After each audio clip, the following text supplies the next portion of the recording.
Bom, prosseguindo, né, na leitura dessa história dos anabatistas, eu vou dar destaque aqui a essa obra de Monastier, que foi um pastor valdense, que escreveu em 1846, e ele conta, é uma obra, irmãos, de quase 500 páginas. Conta dezenas e dezenas de histórias de martírio de anabatistas. Então eu vou destacar aqui mais um, agora nos anos 1400. Sempre lembrando, tem católico que vai lá no meu canal e diz que eu não mostro documentos, que então não tem valor nenhum. O que eu mais faço é mostrar documento. Aqui desse francês, Monastier, uma obra que é respeitada, ele não tem em português, mas você encontra ele na Amazon. Você compra ele na Amazon.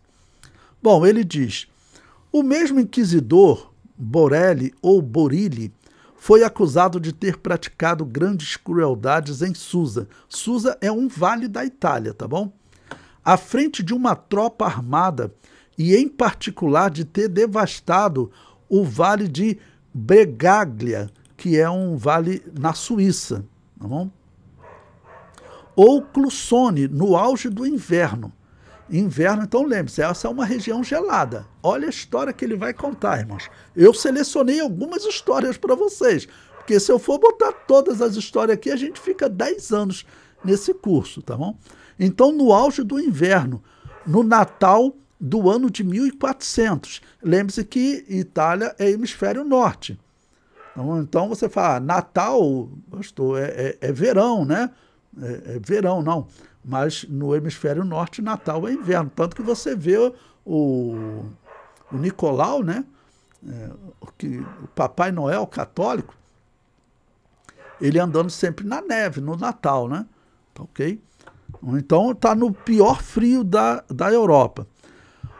Aí ele prossegue. Os historiadores valdenses colocam o ódio deste ataque às pessoas pertencentes ao Vale de Susa.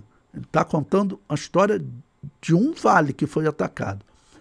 Os pacíficos habitantes de Bregaglia, inesperadamente atacados numa época do ano em que imaginavam protegidos pelas neves que cobriam os Alpes e declives das montanhas.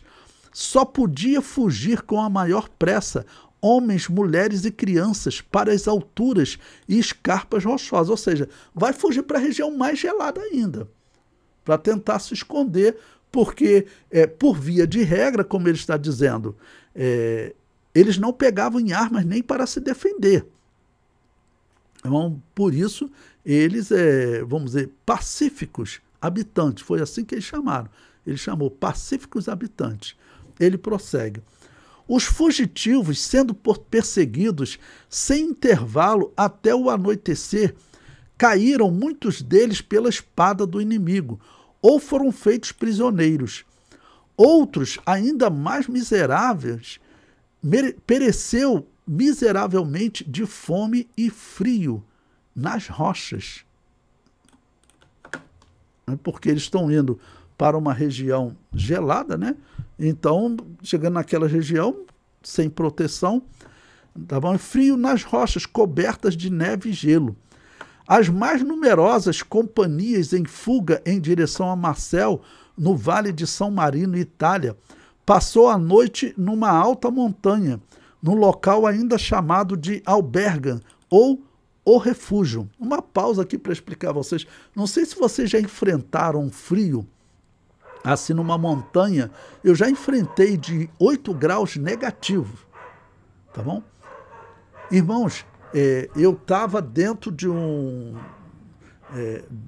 barraca com um monte de roupas de frio, roupas especiais, que são chamadas de segunda pele, tá bom? E toucas de lã, meia de lã. Irmãos, o frio era tão grande, eu ficava só com o nariz assim do lado de fora, e tinha vezes que eu tinha que cobrir o nariz, porque de tão frio. Agora imagine essas pessoas sem agasalho específico. Eu morei também em Curitiba um período, Você sabe que Curitiba tem período do ano que não sai água na torneira. Então você tem que estar dentro da sua casa muito bem protegido com uma lareira para você sobreviver. Não? Bom, o historiador prossegue. O coração está aflito com a recitação dos seus sofrimentos, que seja suficiente para dizer que pela manhã 50 pobres crianças, algumas dizem 80, foram encontradas mortas de frio. Alguns em seus berços, outros nos braços congelados de suas pobres mães, sem vida com eles. Você veja, eu tirei um trecho dessa história. Ele relata essa história, vamos dizer, com mais detalhes, pessoas se escondendo dentro de cavernas para se proteger do frio, né? E os soldados católicos, tem casos que eles cercam a caverna, então, e para as pessoas não saírem mesmo, deixa, eles vão morrer de frio lá dentro. Ou então vamos esperar aqui para nós matarmos eles à espada. Eu sempre digo para vocês, o historiador que ele lê essa história, ele fica pensando que seguidores de Jesus são esses que cometem essa maldade. E, como eu disse para vocês, eu cito aquele livro O Espelho dos Mártires, o livro dos Mártires, e tem livros que tem histórias que não são relatadas nesses livros, porque na época também não tinham acesso a todas as histórias, só que esses documentos, com o tempo, eles foram sendo abertos. E esse aqui é um pesquisador lá de 1840. Então, escreveu em 1846. Então, ele foi contar a história de igrejas que viviam nessa região dos vales, através de documentos que ele encontrou.